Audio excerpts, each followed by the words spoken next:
Good afternoon and welcome to Can California State Policies Fix the Housing Crisis? My name is Kim Gravel and I will be your moderator for today on behalf of Glenn Silloway. This event is being recorded and it will be available to you on our YouTube channel. And just a quick reminder, there will be time for questions at the end of the session. So please use the Q&A option to pose your questions. The housing crisis in California triggered a lot of state legislation in the past few years, which is intended to remove barriers and stimulate more housing development, including more affordable housing. These new policies challenge state and local power sharing in an area that has long been primarily a local concern. We are pleased to have Ben Christopher, the housing reporter for Cal Matters, here today to review this housing policy revolution, share some of the main outcomes, and look ahead to next steps. This webinar will serve as a nice foundation for future webinars to look at housing policy specific to both affordable and workforce housing. Ben Christopher covers housing policy for Cal Matters. He previously covered California politics and elections, as well as the state's economy and budget. He has written for the San Francisco Magazine, California Magazine, the San Francisco Chronicle, and Price Economics. He holds a master's in public policy from UC Berkeley. With that, I am pleased to turn it over to Ben Christopher. Thanks, Kim, and thanks to everyone who's taken their Monday morning or Monday at noon lunch hour to learn about housing policy. I'm going to share my screen so that I can share my presentation. I think I'm doing that properly. Slideshow. Oh, great.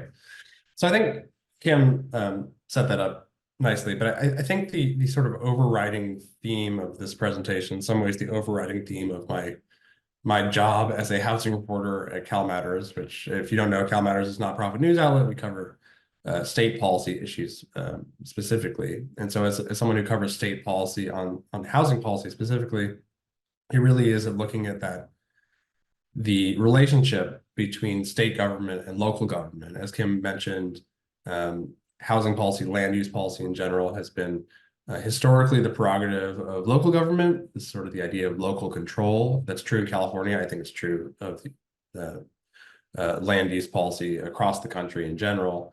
And that has really that standard has kind of begun to shift for better or for worse, and it's not always been an easy transition to make happen. But essentially, there's been sort of a growing, if not a consensus, then a growing block of legislators and other decision makers in Sacramento that leaving matters to local government has not gotten us to where we want to be, and it's resulted in this housing crisis. So starting there, I don't know if I need to convince anyone watching this that the state has a housing issue. Sort of when we talk about this crisis, what is this crisis? But in case you don't believe me, or just as a scene setting exercise, I thought I'd just sort of describe what I mean when we talk about a crisis. And there are a lot of different ways to talk about the toll that high housing costs have taken on the average Californian. One of the things that I guess, I don't know if enjoying is the right verb, but that I find very interesting as a housing reporter is that there really isn't a policy issue that faces the state, a problem that faces the state that you can't in some way tie back to housing. So here's just sort of a very simple look at income and average home values in California versus the national average. You can see these blue lines, the income in California, median income is a little bit higher, but the average home value is obviously significantly higher. The gap between the income and home value in California is about an 8-fold difference, whereas nationwide it's about 4-fold. So significantly more expensive to own a home. You can also look at rents, which rent data is a little bit harder to come by, but and specifically reliable rent data. But we're also looking at California is usually at the top, if not within the top 3 most expensive states by rent. This obviously relates to our homelessness crisis in a pretty profound way. Homelessness is a really complex issue. And so there are a lot of individual causes of why someone would end up living on the street or living in a car. But I think you can't divorce it from the fact that it is profoundly expensive to live here in California. California doesn't have, often when we talk about homelessness, we hear issues about mental health or substance abuse. California doesn't have disproportionately high numbers of people who are suffering from mental illness or addiction. What we do suffer from is disproportionately high cost of living. And so the state now accounts for 49% of all unsheltered people in the country. We are not 49% of the population, so that's widely disproportionate. And then going back to my earlier point, they're just, pick an issue in California, pick an issue facing the state, whether it's climate change, whether it's access to a quality education, whether it's sprawl, name it, you can tie it back to housing. So here are just a few headlines I just kind of picked at random. And California losing its population for an unprecedented third year, that's directly tied to the cost of living. Berkeley student saves thousands in rent by commuting via plane. That's probably kind of an extreme example, but that's clearly driven by the high cost of living in my neck of the woods in the Bay Area. I live in Oakland. In California, desperate college students compete for spots in trailer park. You need a six-figure salary to afford rent in these 11 cities. I didn't include it, but I think about 8 of them were California cities. Some of California's cheapest cities have seen the biggest rent hikes. That's something I wrote. So these are all sort of part of this general crisis that I'm talking about. Okay, I think I don't need to convince you anymore. I would think, but clearly this is what we're talking about, and this is why there has been this sort of sea change in the legislature in the last few years. So we asked about why the cost of living is so high in California. There are a lot of sort of individual reasons. You can look at specific markets, but I think the original sin, if you like, and the reason that we do not that we have such high housing costs, both in terms of prices and rents, is fundamentally a supply and demand issue. California is a very attractive place to live. Lots of people want to live here, and we just don't have the housing to house all those people affordably. So this is a chart. It's a little bit chaotic, so apologies for that. But essentially, this is the blue lines here, the blue columns here, the bars, are how many units the state has built each year. And then the dotted lines sort of reflect different estimates by the housing department, by the legislative analyst's office, which is in Sacramento, by a consulting group, McKinsey, by the administration's Department of Budget, Department of Finance, for how many units the state needs to be building each year to either keep up with demand or to start to eat away at longstanding shortages or to bring price inflation down to a certain level. These are very different, sort of a complex set of different models, but basically they're all sort of coming up with a prescription of how many units the state needs to be building every year. And as you can see, going back to at least the 1980, the state is just not hitting those numbers. They're not coming close to it. And so that is, I think, this chart more than anything kind of motivates the political change that we've seen in the legislature. So I think, again, going back to what Kim was saying, even going back to 2015, 2016, it was not at all taken for granted. It was not at all obvious that within legislative circles in Sacramento, that the state should be playing an active role in promoting more housing. This was historically an issue that was left to local governments to permit, to decide what gets built and where and how and under what conditions. But starting in, I'd say the mid 2000s or mid teens, the 2014, 2015, you really start to see a run up in prices and rents after the Great Recession.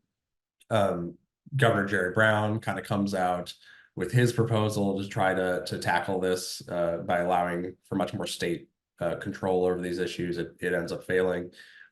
But you start to see sort of a shift in the legislature. And so I pulled out a few quotes that I think kind of reflect how the thinking around this issue has shifted. So we have this guy, you might recognize him, Governor Gavin Newsom. This was in a signing statement from 50 or so bills that he signed just a few months ago. You know, you don't have to read the whole quote, but basically, California needs to build more housing, and cities and counties need to be held accountable to plan for and permit their fair share of housing. That, I think, even just 5 years ago would have been a really contentious and well, still contentious, but it would have been an unusual thing to hear a politician say out loud, I think. And so I think, you know, this sort of reflects a change in thinking. Another quote, this is from Assembly Member Buffy Wicks. She, up until recently, was the housing chair in the Assembly. She just recently got, I guess it's a promotion to the appropriations chair, which is a very powerful role in the Assembly. This is something she told me for a story I was working on a few months ago. Not as formal as what the governor said, but we are ready to be like done with no to housing framework, like done. So I think that she maybe isn't the consensus view, but there are a determinative block of legislators who feel that way at this point, who feel that the state really needs to play a proactive role in promoting more housing production. Sometimes you'll see quibbles about whether the state should be focusing more on promoting subsidized affordable housing versus housing of all kinds, including market rate housing, or sort of where it ought to be targeting that housing. But essentially, whereas when I first started working at CalMatters, 2017, I think it was this sort of this basic question of whether the state should be playing this sort of aggressive role was still very much in the air. These days in the legislature, you don't really see that debate very much. You don't see too many people, even real skeptics of some of the legislation that I'm going to be talking about.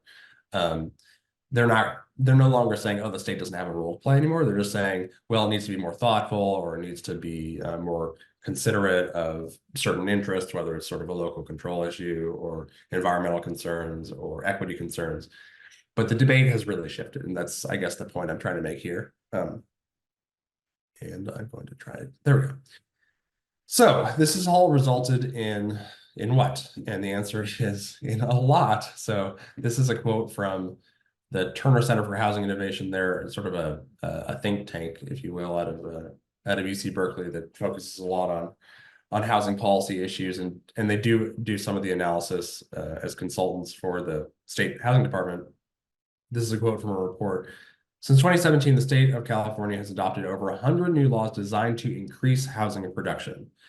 And so that's kind of where I'm going to be focusing this presentation. Obviously, when we talk about housing policy, we could be talking about homelessness services. We could be talking about tenant protections. We could be talking about affordable housing funding. I'm not going to be touching on that specifically here. I'm going to be focusing on the bills and the laws that have really gone into resulting in more production, or aimed at producing more production, more housing. But I can talk about those other issues later, perhaps in the Q&A, which are obviously intimately related to this. And I just want to say, in kind of coming up with this way of presenting these bills, I've been, let's say I was inspired by a Turner Center report, New Pathways to Encourage Housing Production, a review of California's recent housing legislation.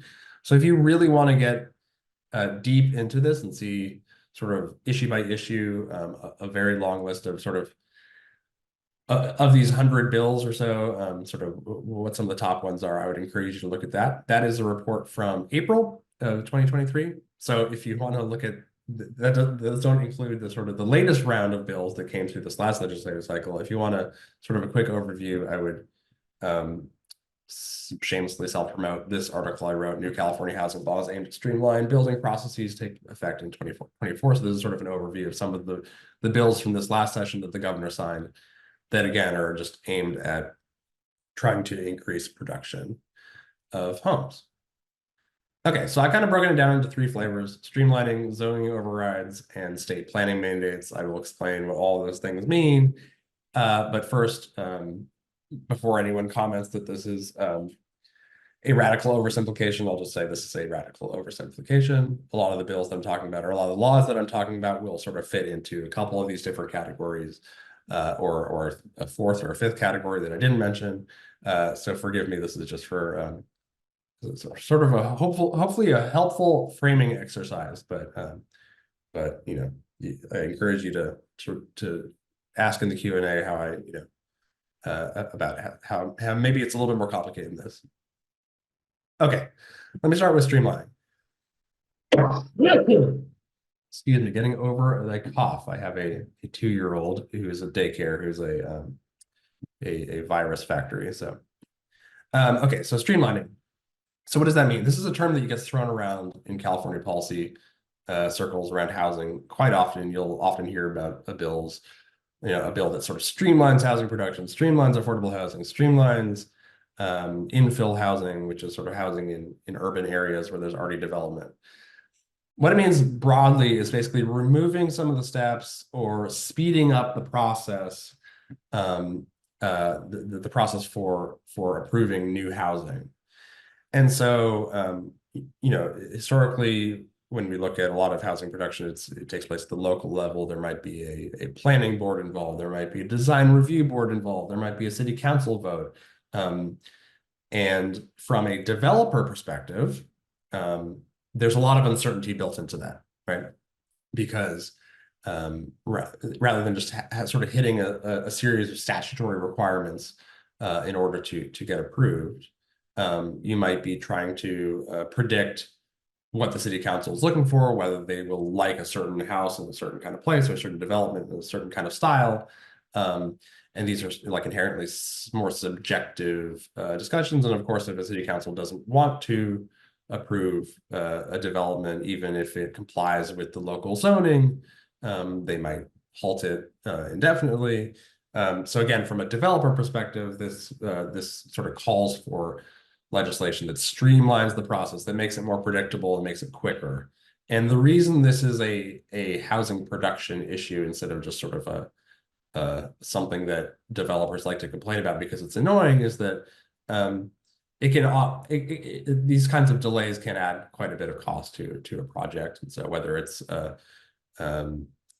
just paying off debt that you've incurred in order to acquire the land, and then you're sitting on it and waiting for your entitlement process or your permit process to go through the system, or you're paying consultants or you're paying legal fees and so forth.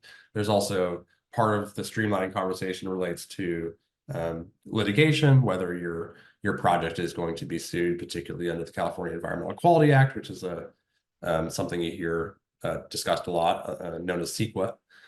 Which is often a big part of these housing debates. Okay, so this is what streamlining is. There are a lot of bills that could be described as streamlining bills. I'm just going to pull out one example that I think is telling to focus on. This is Senate Bill 423. The reason I'm focusing on this one is it's new. It's just went into effect on January 1st. It was probably one of the, if not the most contentious bills in the last legislative session. Certainly the one that I wrote about the most of all the housing bills. It is a bill by this gentleman, Senator Scott Wiener. If you don't follow housing politics, or if you don't follow state politics, but you've heard of one state senator, it's probably Scott Wiener. He's I sometimes describe him as a one-man housing bill factory. He has a knack for really picking very big and difficult fights in the legislature. Many of them about housing. Housing is one of his signature issues. And so Senate Bill 423, it's very complicated. There are a lot of caveats in the statement I put here, but basically it allows many proposed apartment buildings with some units set aside for lower income Californians to be approved by right. And by right is the term that you'll hear a lot in these streamlining discussions, or sometimes you'll hear it called ministerial approval. And basically what that means is that if the project meets the statutory requirements and is consistent with the underlying zoning, cities have no discretion over whether or not to approve. They just have to sort of look at, okay, they checked all the boxes. In this case, 10% of the units are set aside for people making under an income of such and such. It's sort of consistent. Oh, this area is zoned for an apartment, and they've sort of they're using this kind of labor. They're hitting all the requirements. Check, check, check. Okay, it's approved. We can't have a lengthy debate over whether we as a community want this kind of apartment building in this place, or whether the neighbors object, or any of these issues. By right approval also means the project is exempt from review under the California Environmental Quality Act, aka CEQA. And so in one fell swoop, this really removes a lot of the sort of early barriers to development. I should say SB 423 is kind of a sequel. Senator Scott Wiener introduced an earlier version of this bill, SB 35, in 2017. I believe it was his first bill ever as a state legislator. And it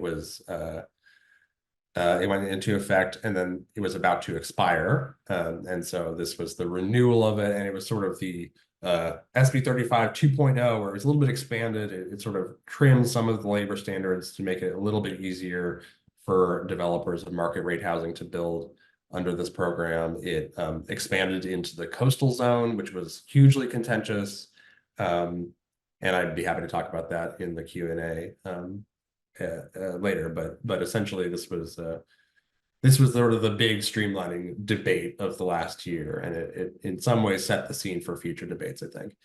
Other notable streamlining laws that I think are probably worth flagging last year, also by Senator Scott Wiener, was SB 4, which allows for, again, by right approval of affordable housing on property owned by religious institutions and nonprofit colleges. The religious institution was sort of the signature, the selling point around it. So that includes churches, mosques, synagogues.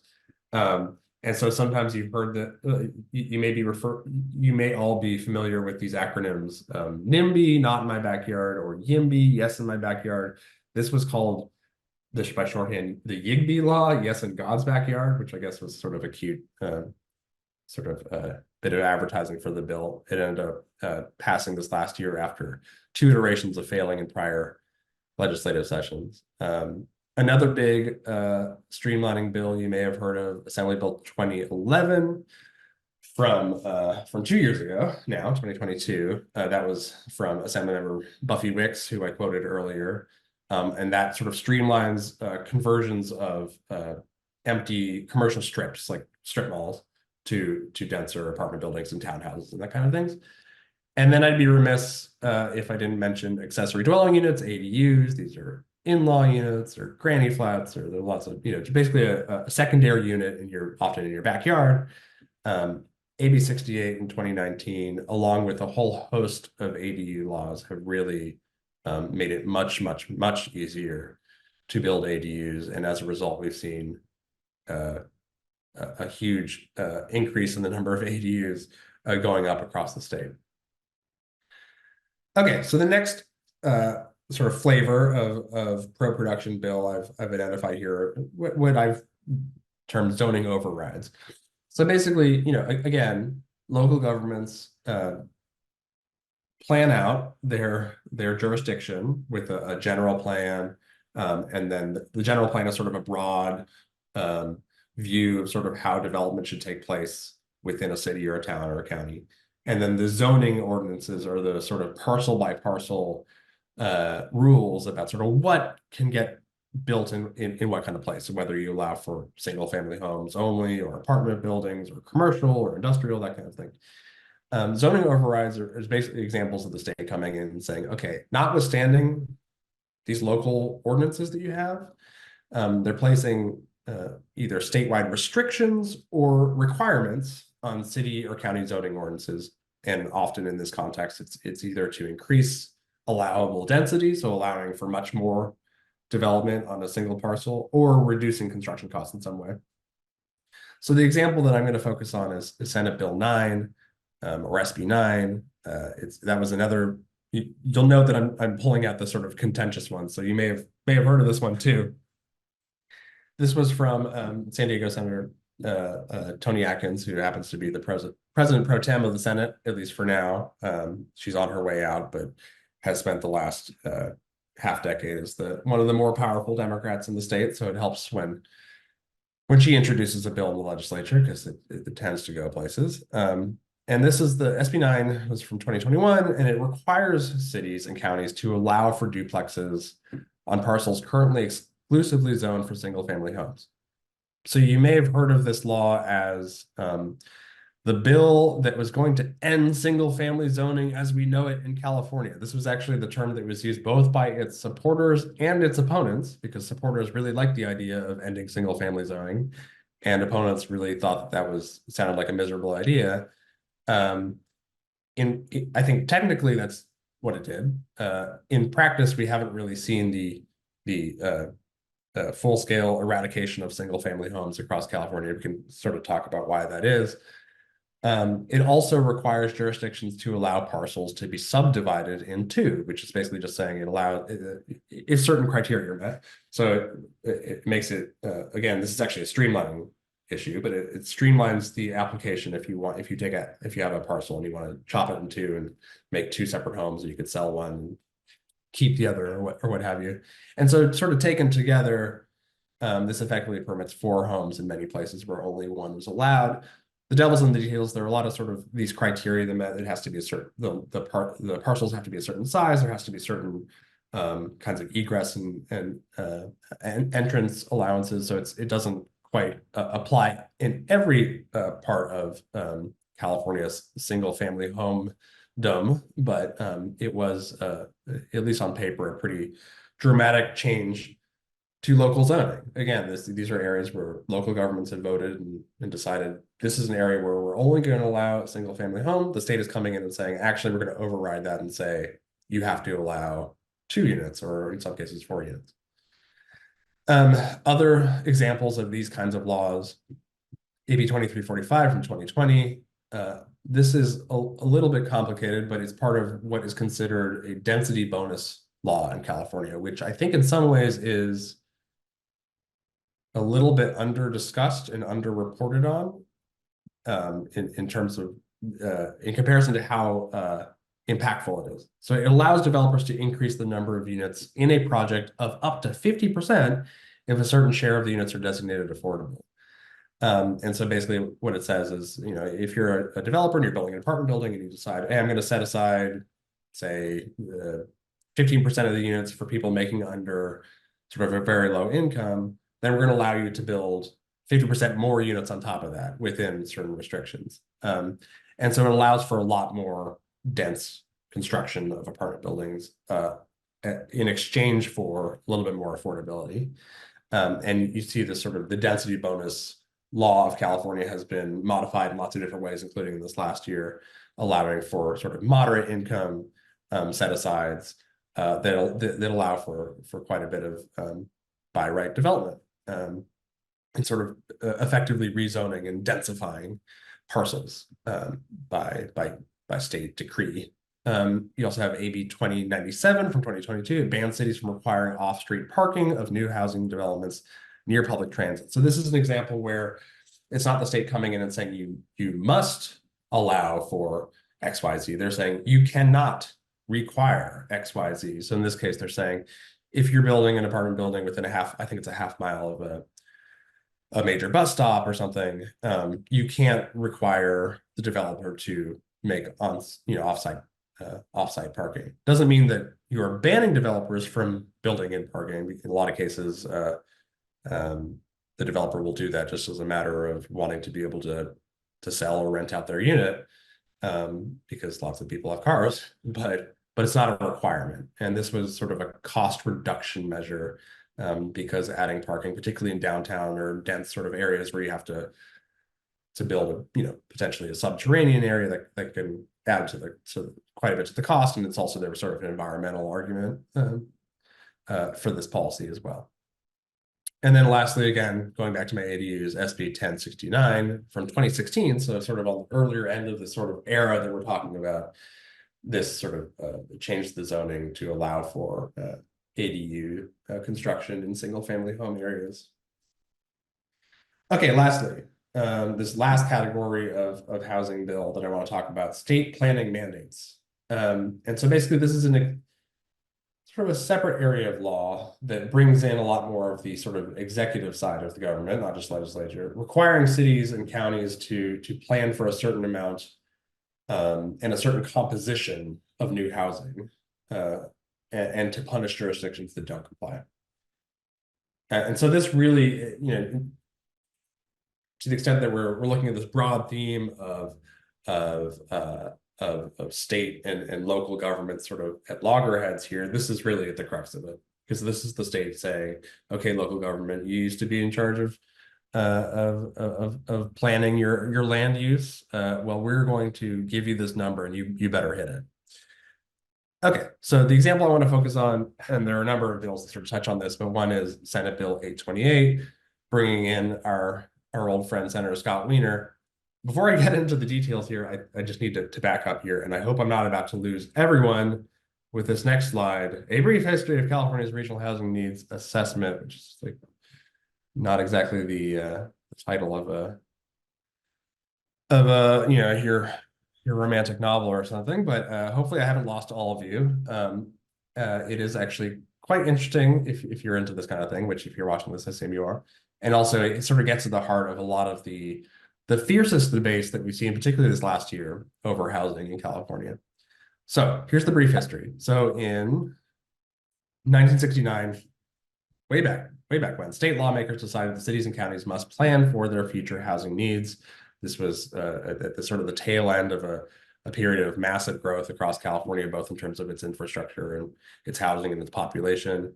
And even back then, state lawmakers were thinking like, well, maybe we should have sort of a more cohesive or coordinated approach to planning for our growing population.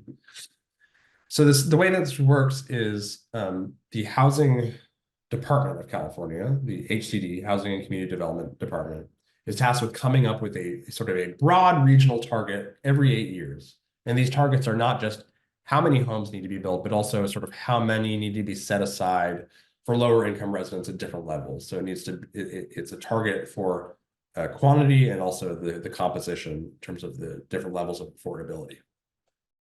HCD then hands those numbers down to these regional planning bodies in Oakland, where I live, part of the ABAG, Association of Bay Area Counties, but I think in your neck of the woods is SLOCOG, I believe is how you say that.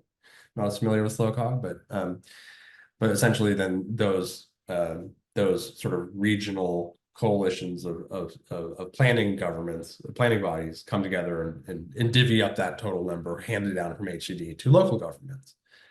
And I would say the history of this process, the Regional Housing Needs Assessment, which you will sometimes hear referred to as RHNA, R-H-N-A, RHNA. The history of RHNA in California since 1969 up until just a few years ago has been that cities and counties basically ignore it. And you can't really blame them for ignoring it because there have not been really any teeth to the law. There hasn't really been any oversight. The state has been really, again, for sort of these historic political reasons I've been discussing, the state has been sort of reluctant to look over the shoulder of cities as they try to meet these goals. And so when it comes to actually planning for these numbers, it was often sort of described as a paper exercise that a lot of cities would maybe they'd identify certain areas. Oh yeah, we could have development over here or over there, but it turns out they're pointing to a large commercial shopping center that has there's no reason to believe will become housing in the next 8 years. It's a thriving shopping center, but the cities would just point to it and say, well, maybe there could be housing there. Maybe there could be housing in this culvert over here. Maybe there could be housing in this mud flat over there, knowing full well that there wasn't really going to be housing there. And if you want to get into the history of this, I have a reading recommendation, which is this is from 2017. California lawmakers have tried for 50 years to fix the state's housing crisis. Here's why they failed, by Liam Dillon. He's the housing reporter at the Los Angeles Times. This, I think, really gets into the history of sort of how this law has worked or not worked, and sort of the debate around getting the state to get more muscular about how it's, whether it should actually take it seriously or not. This was in 2017. In some ways, it really kicked off the debate that led to a lot of the laws that we're now talking about. So going back to this bill that I want to talk about, SB 828 from Scott Wiener, it strengthened the RHNA process in a number of ways, but one of them was to allow HCD not to just set the numbers based on the sort of the immediate assessment of need, but also to sort of bake in the history of unmet housing needs. And so as a result, you had, for example, in Southern California, I think this was sort of the most dramatic change. In the past cycle, the past 8-year cycle, the fifth RHNA cycle, Southern California was given the task of planning for a little over 400,000 units. SB 828 goes into law, along with a few other laws that sort of relate to this RHNA process. And we're at 1.3 this time.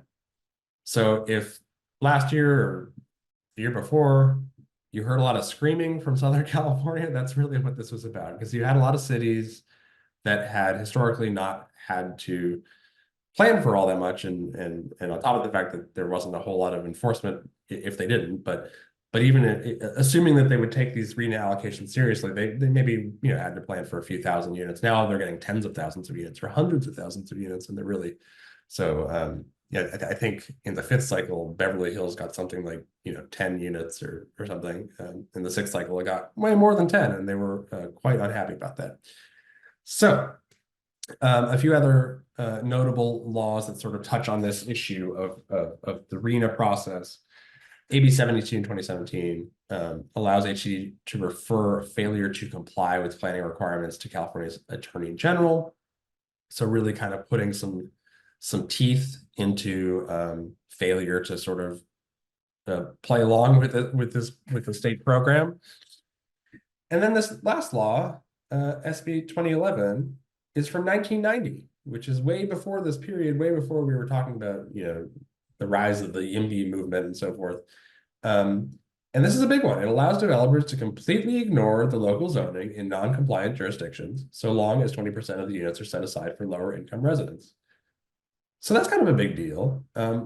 What's curious about this is that this law was passed in 1990, and basically people forgot about it. I was not reporting on housing at the time. I was a very small child at the time, but it's one of these examples where just because a law is on the books, if there aren't there isn't a state bureaucracy or state government agency willing to enforce it, if there isn't a community of developers willing to test it out, it becomes sort of a ghost statute. It gets forgotten. And in fact, this one, SB 2011, it didn't really resurface until a law professor at UC Davis, Chris Elmendorf, was looking through this law and identified it and said, this could be kind of relevant, especially now that all of a sudden we're seeing all this momentum on the state side to make these RHNA requirements stick. If all of a sudden HCD is going to come out and start saying, hey, this city is not complying with its RHNA allocation, if they're really going to start getting aggressive about that, well, then maybe this SB 2011, this could actually really matter. It would basically allow it for a city that wants to just ignore the state mandate. Developers could come in and say, well, you know what, in this single family neighborhood, I'm going to build a 17-story condo building. And this is known colloquially, and actually Elmendorf coined it this way, borrowing from a Massachusetts law, the builder's remedy. And you might have seen a lot of reporting on this about the prospect of the builder's remedy really putting the fear of God in a lot of legislators or a lot of city governments. And in fact, I would say, I haven't checked the numbers recently, but there hasn't been sort of a tidal wave of builder's remedy projects going forward. There have been a handful, but I think the big impact of the builder's remedy was that it just made it abundantly clear to local governments that this was something that they needed to take seriously. And so when there were different timelines for sort of complying with HCD's RHNA numbers, or planning numbers, having to pass these housing elements, which are sort of plans for enacting, for implementing these plans for housing. A lot of cities were properly freaked out that they needed to actually treat this as more than a paper exercise, lest they lose zoning control. And I think this really just kind of is a good example to focus on for a moment, because it reinforces the fact that this is not just a legislative issue. You can have the most sort of pro-development YIMBY legislature in the world, but if HCD and the Department of Justice in California are not sort of on board supporting it and promoting it, you're not going to go that far. So you have just sort of an example of seeing how this is played on the executive side. HCD just recently created, in 2021, created the Housing Accountability Unit, which is just an office specifically dedicated to ensuring that local governments are complying with state laws, these kinds of production state laws. Oops. We also have a similar creation of what was initially called the Strike Team. Now they call it the Housing Justice Team at California Department of Justice under Attorney General Rob Bonta. The state has gotten a little bit more aggressive in terms of suing Huntington Beach and Elk Grove for sort of failure to comply with some of these laws. They reached a legal settlement with Coronado for failing after that city was sort of fairly aggressively not complying with state housing element law. And the state just recently asked a court's permission to intervene in the case against La Cañada Flint Ridge.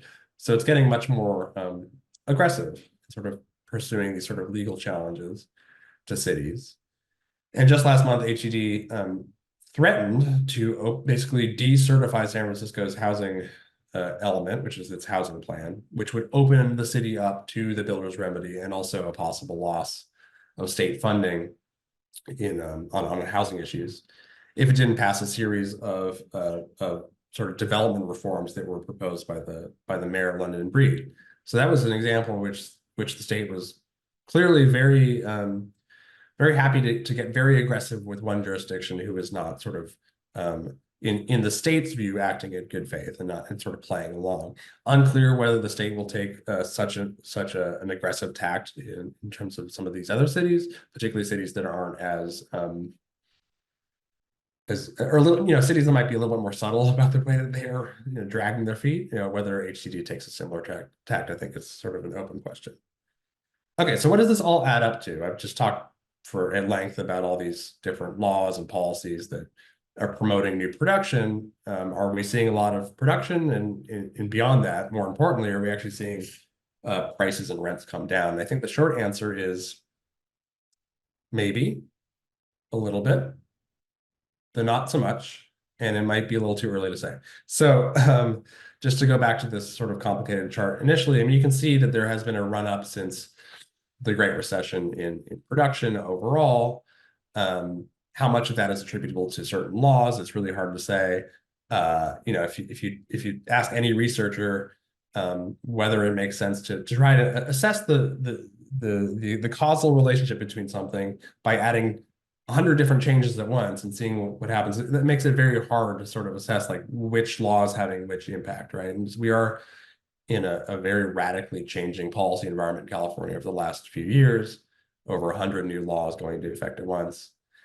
But we're not seeing things go gangbusters. I would say that there has been a really steep run up in ADU production, and the fact that California has state law has been more aggressive in promoting ADUs and sort of clearing out some of the impediments to AD production than in other areas of housing suggests that policy does play a role in sort of promoting that. But here are a few other explanations of why we're not seeing sort of this building boom that some of the proponents of these bills have sort of been pushing for, and the opponents of the bills have been very concerned about. One is this is inherently a very slow process. When you talk about between a housing project getting proposed, entitled, permitted, under construction, and then finished, and then finally someone moving in, that's a very slow process. So there can be, especially for a large project, that can be sort of a decade between step one and step 10. Another point is that the policy is slow, if not slower, in some ways. You saw this a lot with Scott Wiener's initial bill, SB 35. It went into effect January 1st, 2018.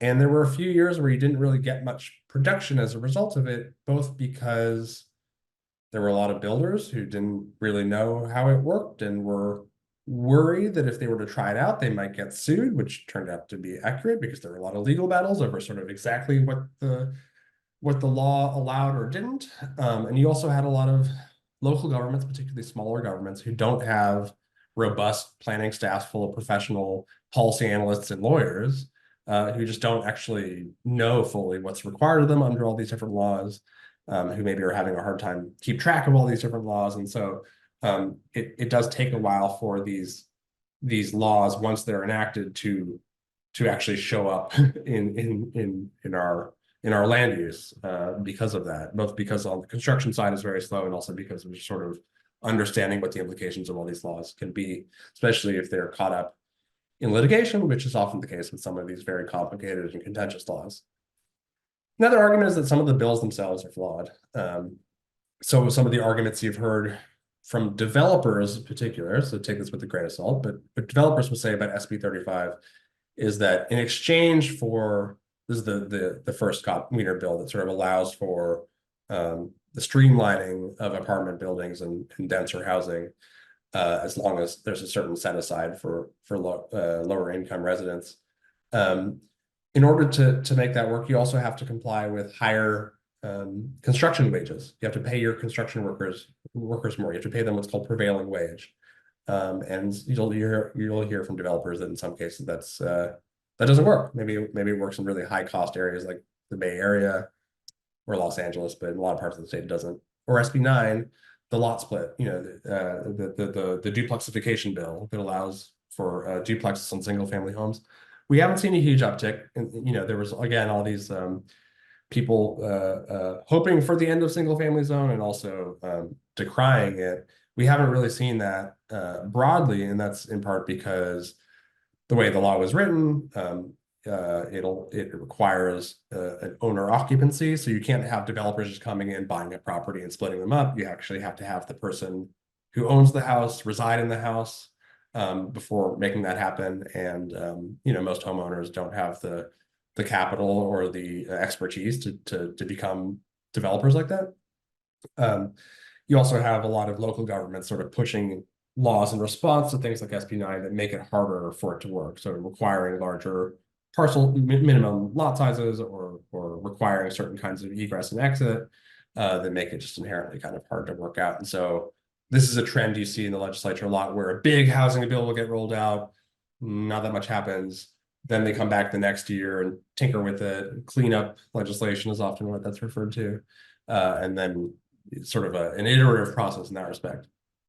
And then lastly, and I think this is a point that is maybe not stressed enough, but it's probably pretty obvious, which is that state law can only go so far. Removing barriers is arguably an important step in getting more production, if that's what your goal is. But it's only one of the limiting factors, and it might not be the central limiting factor. So you see that the most obvious example right now might be interest rates. If you could have a totally streamlined rezone process, but if your borrowing costs are at 7%, you just might not be able to make it work. Likewise, California has, and across the country, construction costs, but particularly in California, labor construction costs are quite high. There is sort of since the Great Recession, there has been just sort of a nadir. After the Great Recession, there was a real drop off in the number of people employed in the trades, and it's been sort of ticking up since then, but it's not really recovered. And so, if you talk to general contractors and so forth, you'll talk about the high cost of labor and just the shortages of labor. If you particularly for sort of really skilled technicians like electricians, it can be really hard to find an electrician, which can raise the cost of construction and delay construction. It might be weeks or months before you can find an electrician, particularly with the whole state trying to electrify at once as well. That's a real concern. So I think I'm seeing some questions pop up in the Q&A, and I'm at time, so I'll shut up. But really appreciate you all taking the time on a Monday afternoon to discuss housing. Please throw your questions in the Q&A, and also if you want to write me or send me your thoughts or questions or any tips if you have them about interesting housing projects going up or in your neighborhood, or housing laws, you can write me at ben@calmatters.org. But thanks very much. Thank you, Ben. That was excellent. I mean, this is a very complicated and a lot of reading and studying, and I think you've done a really, really nice job of summarizing and highlighting the bill or the laws that are most pertinent right now. We could probably have this webinar go for several days and still not cover everything that that is happening out there. But we do have some questions in the Q&A, and some of them are very specific to this area. So let's start with I'm going to start with this one here. We do have a rather unique situation here in SLO County, and maybe not so unique. It's probably existing along the coast in many areas, but many of the homes that are built are for more affluent buyers. And it is true that many do come from other areas and buy many of the homes that are being built. It does make it very difficult for those that are currently living here and working here, especially to buy a home or even to rent. So are there any other local governments that are looking at specifically this type of situation to remedy this in California, to your knowledge? Yeah, it's a really good question. I mean, this is sort of a problem that I hear about in lots of, I mean, you know, we in California are blessed with a state that is a very desirable place to live. And so it's sort of near to my heart. My dad lives up in the Truckee area, and it's a very similar problem where you have, it's obviously a huge tourist draw, and there's a lot of places, a destination for second homes from people in the Bay Area who have enough money for second home. And it means that if you're a waiter, or if you're a bartender, or a teacher, or if you're a citizen who relies on teachers and waiters, you're kind of out of luck because it's just insanely expensive to live there. In terms of policy solutions to that, it's a good question. I mean, it sort of gets at it's a microcosm of sort of the broader state issue, which is that you have a lot of folks say, okay, well, the solution to this is just to build more housing. We need more housing. There's a shortage. If you build more than there, or I'll put it this way: if there is a restricted supply, then of course the people with the most money are going to be able to outcompete everyone else. And so the way to tackle that is not to keep people from buying, but just to make it less competitive by opening up supply. Easier said than done. And obviously there is that lag that I talked about, where if you're a teacher in Truckee or SLO or wherever it is, waiting for your affordable apartment to come online, you could be waiting a long time. You know, I've seen some cities talk about trying to ban or restrict short-term rentals. That's also another sort of hot area of concern in these sort of tourist areas. But I'm not sure anyone has kind of stumbled on a solution that really works immediately and resolves all these concerns at once, unfortunately. Right. There's another question that's a little bit similar, but also a good question as well. And those that control the market, and we talked about, you know, market-based housing, and obviously we're facing that here as well. And we do hear from a lot of developers and investors that the market is unable to meet affordability needs. And this is something that I had a question around too. How do you do what the market can't do? And how do you reconcile the difference between cost and income, especially since we know, as you've shown us, and we know how vast the gap is. In a related question to that, I'll kind of expand on that because I think it's a good one. You talked about the sentiment amongst the legislators. Is part of that sentiment looking at other ways of building housing with reduced construction costs, with perhaps different types of materials, or even the state stepping in and helping to build more affordable housing? I mean, those are somewhat radical ideas, but are those types of things coming up in the legislature as you talk about the sentiment changing?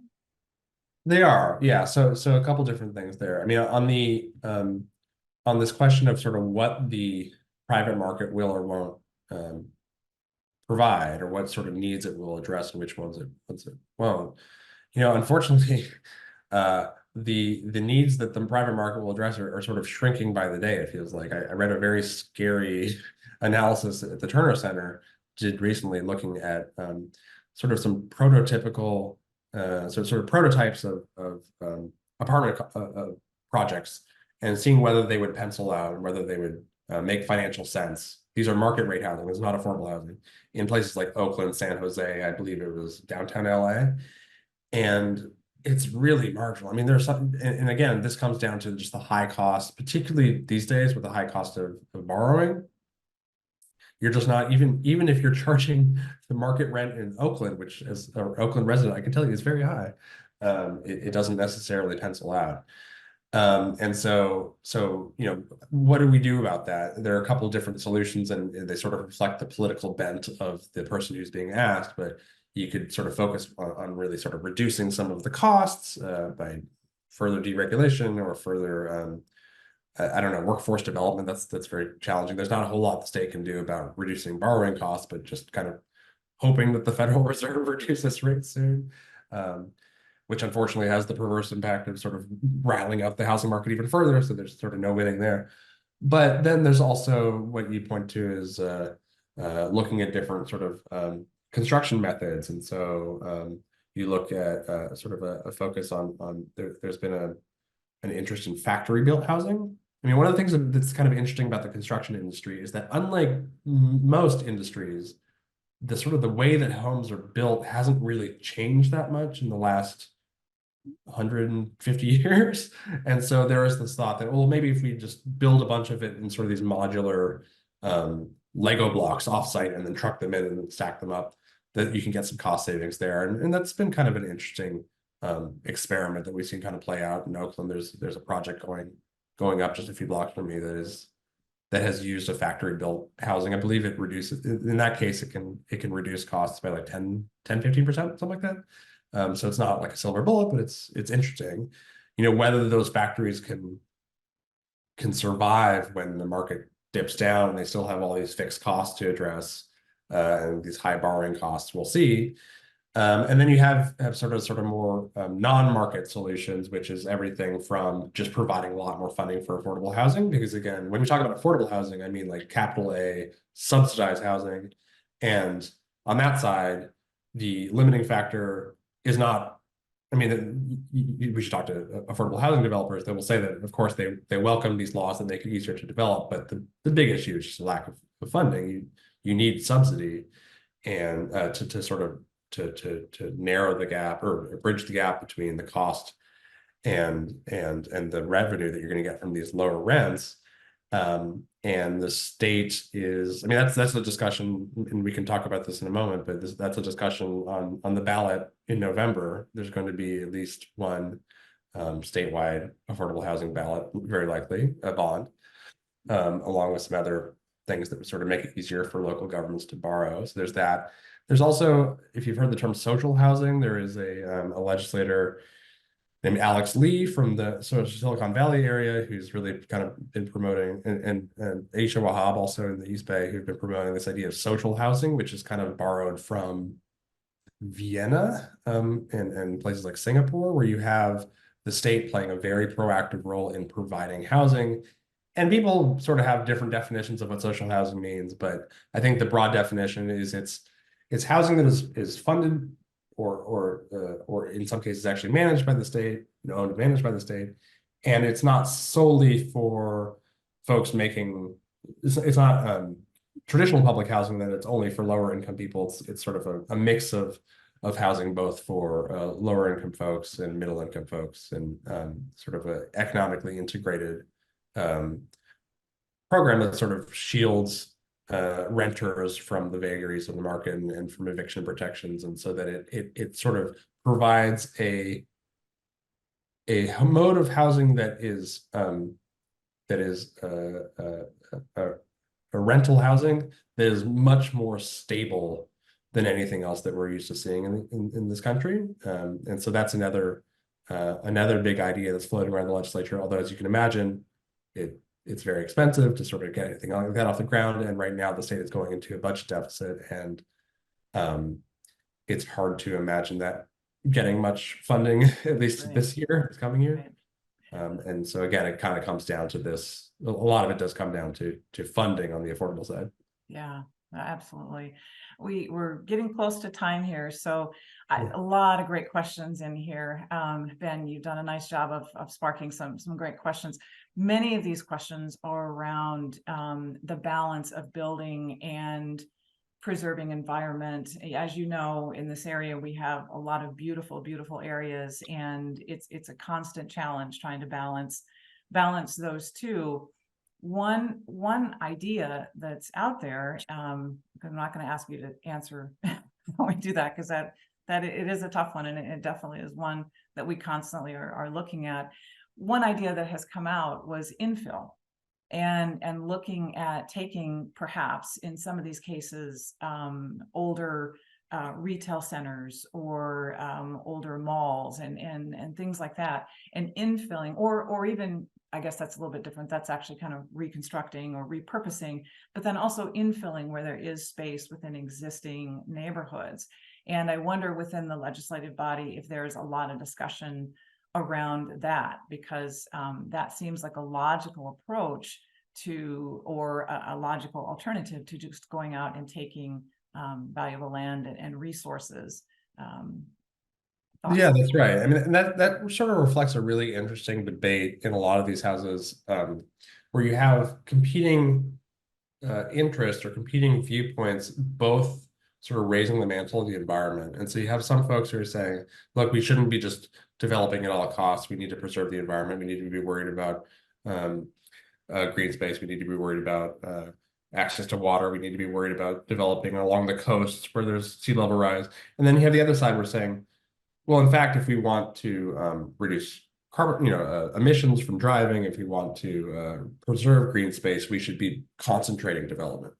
And so infill has become a very popular within the sort of this caucus within the legislature that are pushing these bills. Infill is a very popular idea, as opposed to, say, sprawl, right? So it's sort of a pro-development but pro environmentally friendly development, if you like. And so a lot of the bills that I mentioned, SB 423, the duplexification bill, these all sort of apply to areas that are already developed, and it just making it more developed, allowing more dense concentration in those areas. And so, but you do get these sort of interesting arguments where you're saying, well, yes, in order to preserve the environment, we need to allow for more development in this area, and we need to exempt that development from review under the California Environmental Quality Act. So you're sort of like weakening the state's signature Environmental Quality Act in order to preserve the environment. So it gets the debates get very interesting. Yeah, it does. It does. Well, again, I want to thank all the participants. There were some great questions in there. And Ben, specifically, I'd like to thank you for a great presentation. I mean, you really synopsized something that is very, very complicated, and really appreciate you bringing this to our awareness. And for us, it gives us a great foundation in which to build future webinars and begin to explore some of these areas, especially where a lot of participants had questions. Again, thank you all for participating. Ben, thank you so very much for your time and your insights, and look forward to seeing everyone on future webinars. Thanks so much.